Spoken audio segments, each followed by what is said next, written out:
Alright, what is up guys? Professor Akali here, bringing you a new video of the Champion Roadmap that has just released for April of 2019.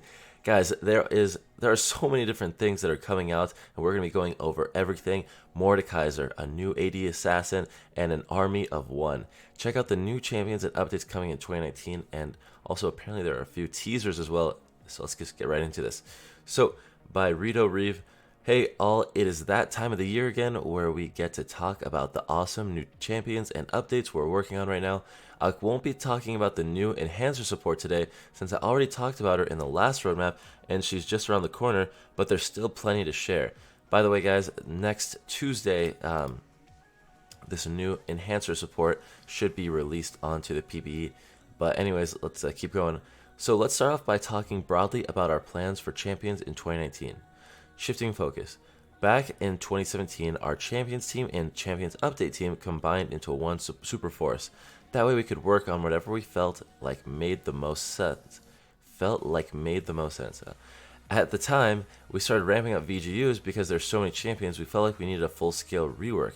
As a result, in 2018 we had more reworks than new champions, which brought visual and gameplay updates to Swain, Irelia, Aatrox, Akali, Nunu, and Ezreal, and less new champions than before with Kai'Sa, Pyke, and Neeko. Indeed, 2018 was a very interesting year for reworks.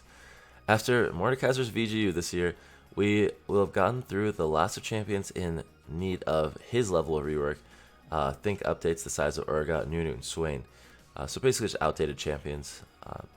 So for the rest of 2019 and the foreseeable future, we're going to be focusing more on new champions and less on large-scale visual gameplay updates. We still think VGUs have a lot of value, and they definitely won't be going away as there are still plenty of champions that need work.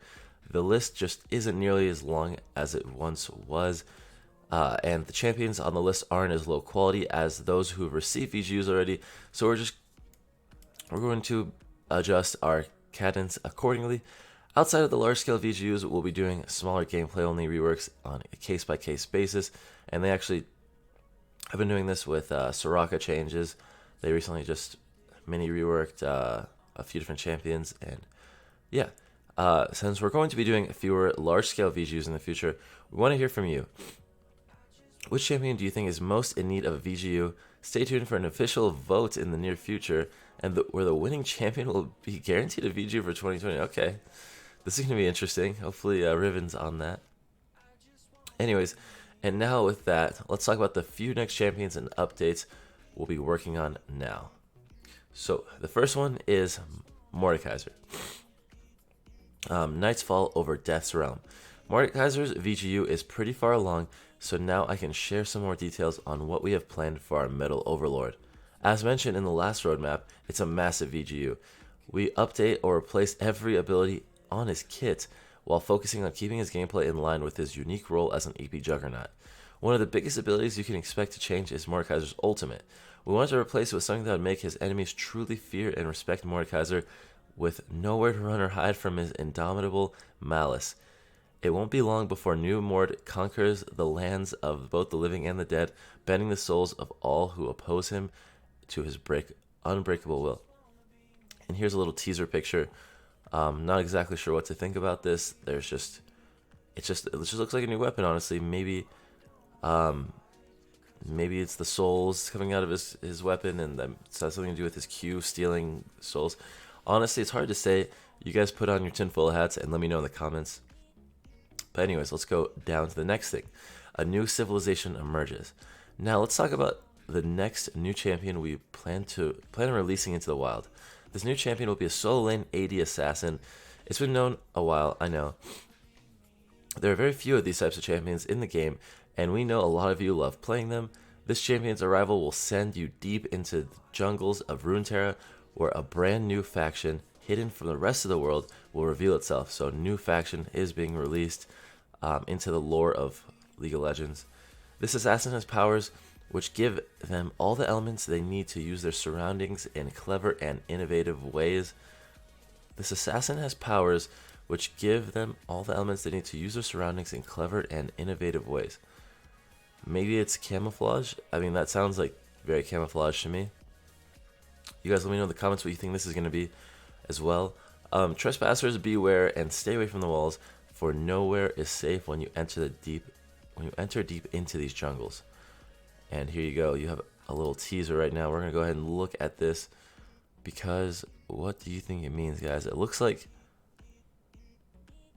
it's hard to tell what this thing is right here. Let's detect if our we can't get any. Can we get bigger? The question is, what is that stuff right here?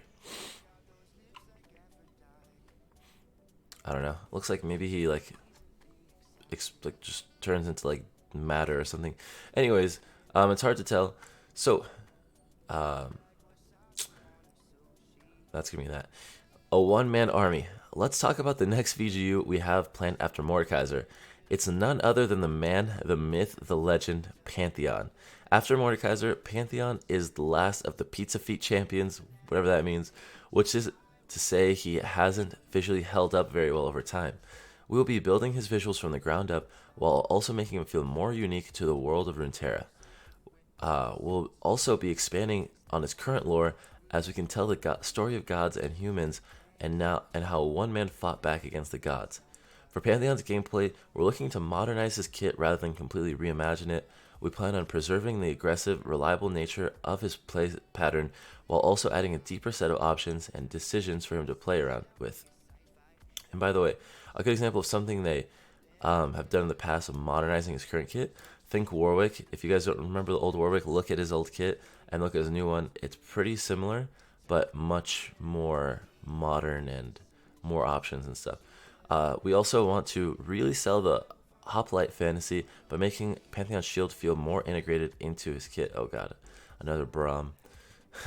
In addition to these big announcements, we will also have a very non-traditional marksman planned for late this year. That's all we have to share today. Thanks as always for your feedbacks and questions. So that is going to be the end of the champion roadmap, and this is another spoiler right here. I actually don't even know what this means. So let's see.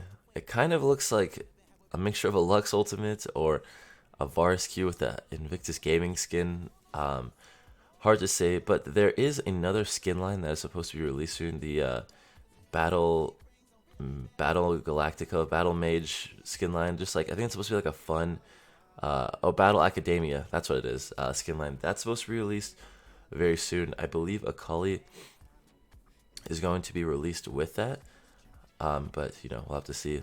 Let's just back up on that. So yeah, overall, I mean, there's definitely a few teasers that you can look at and analyze. Like right here, the thing is, when Riot posts these pictures, they do like to give actual teasers. They don't just post pictures for no reason most of the time. So like, looking back at old roadmaps and then knowing what we know now, you can tell that that is just how it goes.